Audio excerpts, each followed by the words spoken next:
The cafeteria security camera would capture everything in 43 minutes. But first, you need to understand why a girl who could break bones chose to break hearts instead. Emma Sullivan traced the 3-inch scar on her left forearm without thinking. A habit she'd developed over the past 4 years whenever the world pressed too close. The pale line against her olive skin told a story. She never spoke aloud about twisted metal, shattered glass, and the last time she'd seen her father alive. He'd unbuckled his seat belt to push her clear of the wreckage, trading his life for hers with the same fluid grace he'd used in their garage dojo, teaching her that true strength meant knowing when not to use it. October mornings at Preston Academy carried a particular kind of chill. Emma pulled her second-hand North Face jacket tighter as she crossed the parking lot, her sensible Honda standing out among the BMWs and Teslas. She'd been awake since 4:30, practicing Aikido forms in the empty garage while her mother slept off another night shift at Hartford General. Power flows like water, her father used to say. You don't fight the current, Emma girl. You redirect it. The library's east wing was always empty this early. She had 40 minutes before the entitled masses would stumble in, nursing their hangovers. Sullivan. Mason Whitmore stood at the end of her table, all 6'2" of cultivated arrogance wrapped in a lacrosse letterman jacket. I'm going to need you to handle my calc homework. Emma didn't look up. The answer key is online if you know where to look. Cute. Mason's hand slammed down on her notebook. But I'm not asking. Consider it payment for letting you breathe the same air as us. Now she did look up, meeting his ice blue eyes. Letting me. That's an interesting way to phrase it. Listen, scholarship. My name is Emma. She pulled her notebook away. And the answer is no. Mason leaned close. You have no idea who you're talking to. My father owns the biggest law firm in Hartford. One phone call, and your little free ride here disappears. Emma's fingers found her scar. Then make the call. But you won't. Because if you could solve your problems with daddy's money, you wouldn't be here at 7 o'clock in the morning trying to intimidate someone half your size. Mason straightened. This isn't over, Sullivan. It never is with people like you. Emma replied, already turning back to her physics homework. What she didn't know was that Ethan Park, 3 tables away, had heard everything, and his guilt was about to transform into something far more dangerous than loyalty. The harassment started small. A jam blocker. Air let out of her tire. Homework mysteriously vanishing. Always with witnesses who'd swear it was an accident. He's escalating. Olivia said 2 weeks later, examining Emma's latest bruise. We need to report this. Emma shook her head. To who? Principal Davidson, who gets a new gymnasium every time the Whitmores write a check. Then what's your plan? I'm waiting, Emma said simply, for him to make a mistake. The mistake came on a Thursday in November.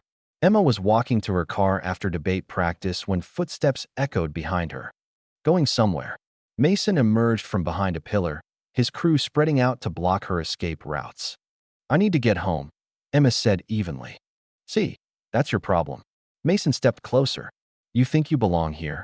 His hand shot out, grabbing her backpack strap. Emma had been preparing for this moment since she was 7.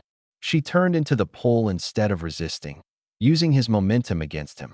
Her body pivoted smoothly, and suddenly Mason was stumbling forward into Tyler and Connor. Bitch, Mason scrambled up, face flushed. You think you're tough? No, Emma said quietly. I think I'm someone who's late for dinner with her mother. What she didn't know was that Ethan Park had been recording everything. He thought about his little sister, Sunny, how Emma had once stood between her and Bullies. Emma hadn't known anyone was watching then, either. The retaliation came swift. Emma received an email citing her for physical aggression, mandating a disciplinary meeting. By lunch, the story had morphed into Emma attacking Mason unprovoked. They're setting you up, Olivia hissed. This is what they do. Let them, Emma said. My dad used to say the hardest part of Aikido wasn't learning to fight. It was learning to wait. The disciplinary meeting was scheduled for Monday. Richard Whitmore sat at the table like he owned it. Emma sat alone, her mother unable to leave her shift. Miss Sullivan, Principal Davidson began. We've heard deeply concerning reports about your behavior. I'm sure you have, Emma said calmly. Richard leaned forward. Do you understand the seriousness of assaulting other students?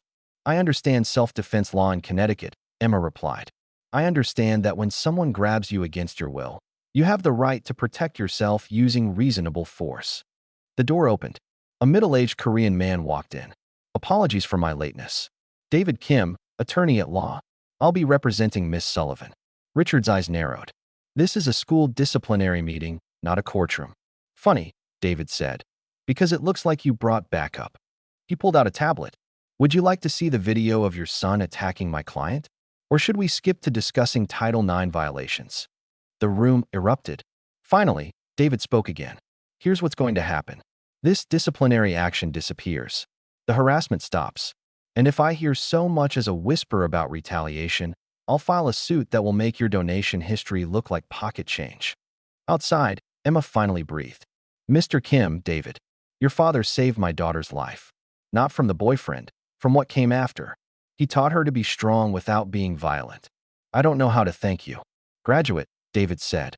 And when you can help someone else's daughter, do it. He handed her a card. In the meantime, document everything. The flood began the next day. Unknown number. Photos of her mother leaving the hospital at 2 a.m. Another buzz. Her mother's car at a red light. The message, nice family. Be a shame if mommy had an accident. Emma screenshotted everything, forwarded it to David, blocked the number. When she looked up, Mason was watching, satisfied smirk on his lips. You got the pictures, he said. Good. What I understand, Emma said quietly, is that you just committed felony harassment. You wouldn't. My scholarship is worth less than my mother's safety. She stood. But you're right. I wouldn't, because unlike you, I don't need to destroy people to feel powerful. She was halfway to the door when he called out. Prom's coming up. You're going to be my date. The cafeteria fell silent. 300 students turned to stare. Emma turned back. Excuse me. You're going to be my arm candy at prom. And if you're very good, maybe your mom keeps her job. He showed another photo of her mother's employee ID. Amazing what you can do with social security numbers. Emma stood perfectly still. Her father's voice whispered, true strength isn't about what you can do. It's about what you choose not to do. No, she said simply. Mason laughed. This isn't a request. You're threatened by me? Emma's voice carried.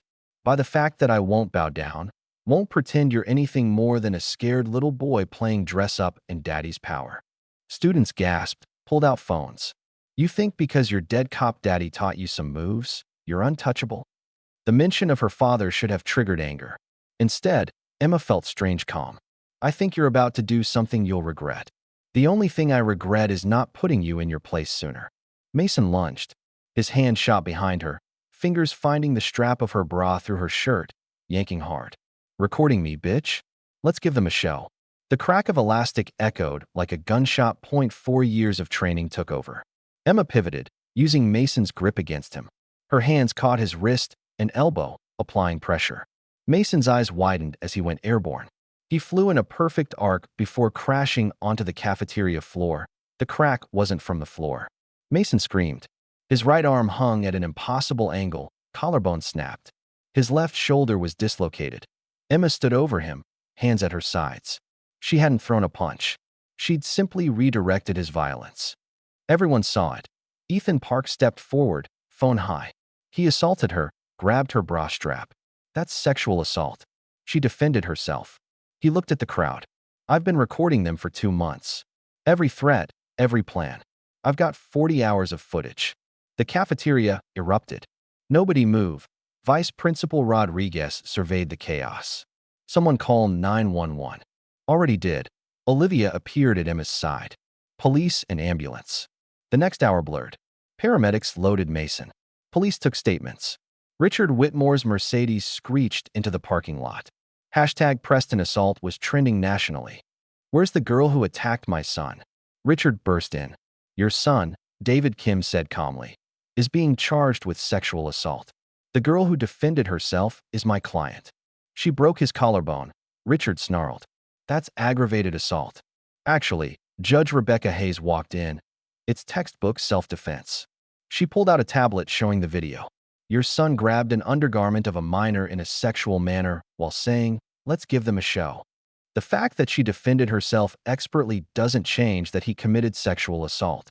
Over 3 days, Preston transformed into a media circus.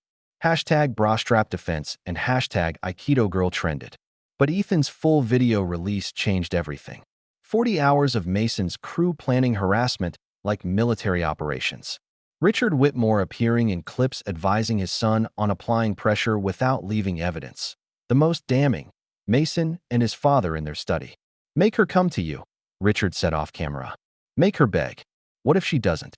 Then you escalate until she does. Everyone has a breaking point, son." The video went nuclear. The trial moved fast. Mason, in a sling, looked smaller than ever. Tyler and Connor sang like canaries. When Emma took the stand, she spoke clearly. "He yanked my bra strap hard enough to leave marks while saying he wanted to give them a show. And then I defended myself using Aikido techniques my father taught me." What did he teach you about violence?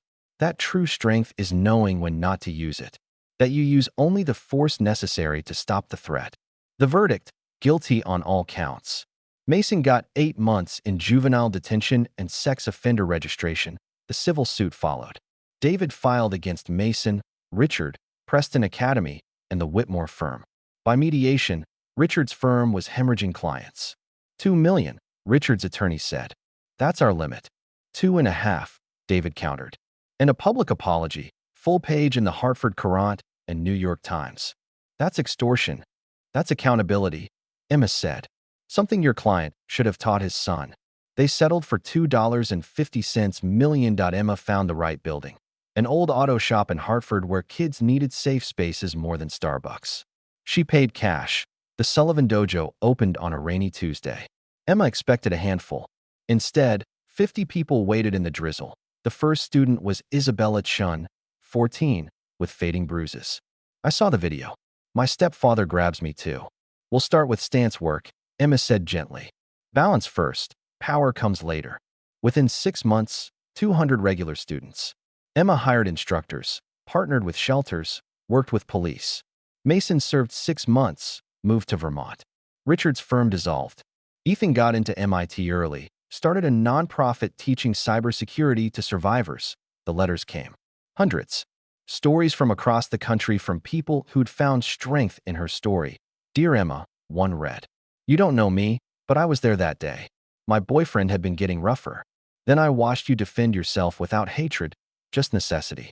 Last month, he grabbed me the same way. And I flipped him. I'm writing from my dorm at UConn, studying criminal justice. I'm free. I'm safe. Thank you for showing us we don't have to take it. Forever grateful, Sarah." Emma added it to her folder labeled, "Why We Fight." The Sullivan Dojo grew, inspiring programs in a dozen cities. In the corner of the main room hangs a banner, in memory of Officer Michael Sullivan, who taught that true strength lies not in the fist, but in the open hand. Below it, Emma's edition, and in knowing that defending yourself is not violence. It's love turned outward like a shield. 5 years later, the emails still come. Emma reads everyone, files them carefully, continues teaching. Somewhere out there, another scared kid is learning to stand tall, plant their feet like trees, and be water instead of stone. The revolution hadn't come with fists or fury. It had come with balance, with breath, with the radical notion that every person deserved to walk through the world unafraid.